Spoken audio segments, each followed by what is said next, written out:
Student, आज मैं question number 12 of exercise 4.2 solve करने जा रही हूँ। हमारा क्वेश्चन है by using properties of determinants. हमने डिटर्मिनेंट की प्रॉपर्टीज़ यूज़ करनी है और हमने शो करना है कि इस डिटर्मिनेंट की वैल्यू जो है that is equal to 1 minus x cube whole square. ये हमारी लेफ्ट हैंड साइड है, हम इसको लेके चलेंगे और राइट हैंड साइड में पहुंचेंगे by using properties of determinant. ये हमारी लेफ्ट हैंड साइड है।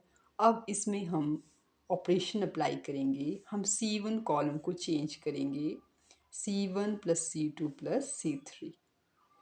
हमारा कॉलम 1 चेंज हो जाएगा और हमारे सभी एलिमेंट सेम आएंगे और वो किसके इक्वल होंगे, 1 प्लस एक्स स्क्वायर। इसी तरह इसमें भी x square plus 1 plus x, तो सेम वही आ गया और इसमें भी 1 प्लस एक्स स्क्वायर। हमारा कॉलम 1 के जो एलिमेंट हैं वो सेम आ जाएंगे इस ऑपरेशन से। हमारा नया डिटरमिनेंट क्या होगा, ये हमारा नया डिटरमिनेंट है जिसमें कॉलम 1 के एलिमेंट सेम आ गए सभी और कॉलम 2 और कॉलम 3 एज इट इज़ वैसे ही रहे। नाउ अब हम 1 प्लस एक्स स्क्वायर को कॉलम 1 से कॉमन ले लेंगे। यहाँ पे क्या एलिमेंट लेफ्ट रहेगा, 1 1 1। न्यू डिटरमिनेंट विल बी, ये हमारा नया डिटरमिनेंट आ गया। इसमें कॉलम 1 के एलिमेंट 1 1 1 है। अब हम रो 2 और रो 3 को चेंज करेंगे। कैसे, हम ये एंट्रीज हम ज़ीरो बनाएंगे। तो ये कैसे बनेंगी, अगर हम रो 2 को, जो रो 2 के एलिमेंट्स हैं उनको कॉरस्पॉन्डिंग एलिमेंट्स ऑफ रो 1 में से माइनस करें। ठीक है, इसी तरह रो 3 R3 माइनस R1 करके हम रो 3 को चेंज करेंगे तो यहाँ पे भी एंट्री ज़ीरो आ जाएगी। तो हमारा जो ऑपरेशन है वो क्या आ जाएगा, हम अप्लाई करेंगे R2 को चेंज करेंगे। कैसे, R2 minus R1 and R3 को चेंज करेंगे R3 माइनस R1। तो हमारा जो बाहर आपका 1 प्लस एक्स स्क्वायर है वो एज इट इज़ रहेगा। Okay, 1 plus x square as it is and row 1 as it is वैसे ही रहेगी और रो 2 चेंज होगी। कैसे, R2 minus R1, 1 minus 1 zero, 1 minus x, x minus x square. Now row 3 कैसे चेंज होगी, R3 minus R1, 1 minus 1 zero, x square minus x and 1 minus x square. ये हमारा न्यू डिटरमिनेंट आ गया। अब हम इसको एक्सपेंड करेंगे बाय कॉलम 1। तो ये क्या आ जाएगा, तो जब हम कॉलम 1 से एक्सपेंड करेंगे तो ये टर्म एज इट इज़ बाहर रहेगी एंड इनटू आ जाएगा 1 इंटू। अब इस रो और इस कॉलम को एलिमिनेट कर देंगे तो हमारे पास इन एलिमेंट्स का डिटरमिनेंट आएगा।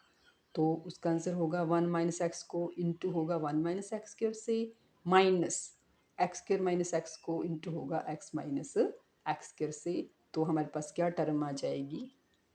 स्टूडेंट्स, इस डिटरमिनेंट को ओपन करने से पहले हम इसको थोड़ा और सिंपल बना के लिखेंगे। जैसे इसमें से हम x कॉमन ले सकते हैं, तो x कॉमन लेके यहाँ पे क्या आएगा, 1 माइनस एक्स आ जाएगा ब्रैकेट के अंदर। तो वैसे ही टर्म यहाँ भी आएगी लेकिन यहाँ पे हमें माइनस एक्स कॉमन लेना पड़ेगा। तो ये क्या टर्म बनेगी, तो इस एलिमेंट से जब हमने x कॉमन लिया तो अंदर रहा 1 माइनस एक्स और इसमें से हमें माइनस एक्स कॉमन लेना पड़ेगा, तभी ऐसी टर्म आएगी ब्रैकेट के अंदर। जब हमने माइनस एक्स कॉमन लिया तो यहाँ ये प्लस 1 हो गया तो हमने वो पहले लिख लिया और यहाँ से माइनस एक्स कॉमन लिया तो यहाँ पे क्या रहा, माइनस एक्स, क्योंकि minus x into minus x plus x square. और ये देखिए ये a square minus b square बन जाएगा, उसी टाइप में है। तो ये 1 minus x into 1 plus x, because a square minus b square is equal to a minus b into a plus b होता है। अब देखिए हम रो 1 में से 1 माइनस एक्स कॉमन ले लेंगे बाहर और रो 2 में से भी 1 माइनस एक्स। तो हमारे पास 1 माइनस एक्स यहाँ से कॉमन आएगा, 1 माइनस एक्स यहाँ से, तो 1 माइनस एक्स होल स्क्वायर आपका बाहर आ जाएगा। तो आपके पास नेक्स्ट जो डिटर्मिनेंट है और उसके बाहर जो टर्म है वो क्या बन जाएगी।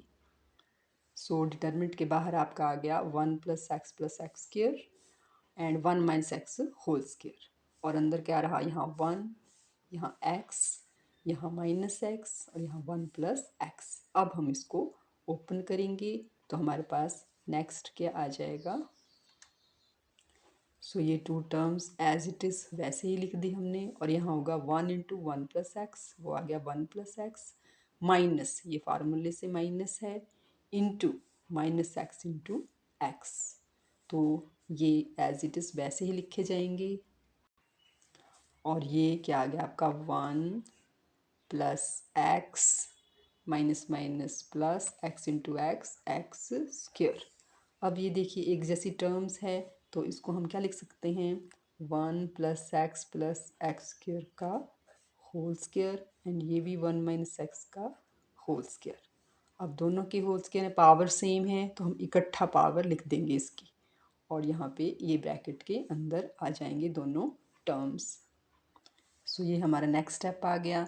मैंने 1 माइनस एक्स को पहले लिख लिया एंड 1 प्लस एक्स स्क्वायर को बाद में, क्योंकि दोनों इनटू हैं तो किसी भी टर्म को हम पहले लिख सकते हैं और किसी को भी बाद में लिख सकते हैं प्रोडक्ट में। एंड इसका हमने होल स्क्वायर दे लिया। अब देखिए, जैसे मैं आपको रिमाइंड करवाऊँ कि a cube minus b cube के फैक्टर क्या बनते हैं। So they are a minus b into a square plus b square plus a b. तो अगर मैं ए को 1 सपोज करूँ और बी को एक्स, ओके, तो हमारे पास 1 माइनस एक्स इंटू 1 का स्क्वायर 1 प्लस एक्स का square x square plus 1 into x x. तो यही टर्म बन गई। तो ये किसके इक्वल हो जाएगा, a cube minus b cube means 1 का क्यूब माइनस एक्स का क्यूब। ओके, तो जो अंदर टर्म है that is equal to 1 cube minus x cube and whole square. Now 1 का cube 1 minus x cube whole square, और यही आपकी राइट हैंड साइड है। So with this I have solve question number 12। तो ये हमारी राइट हैंड साइड के equal हम पहुंच गए। So this is the solution of question number 12। So student, I hope you clearly understand the solution. So kindly like, share and subscribe my channel and also comment. Thank you.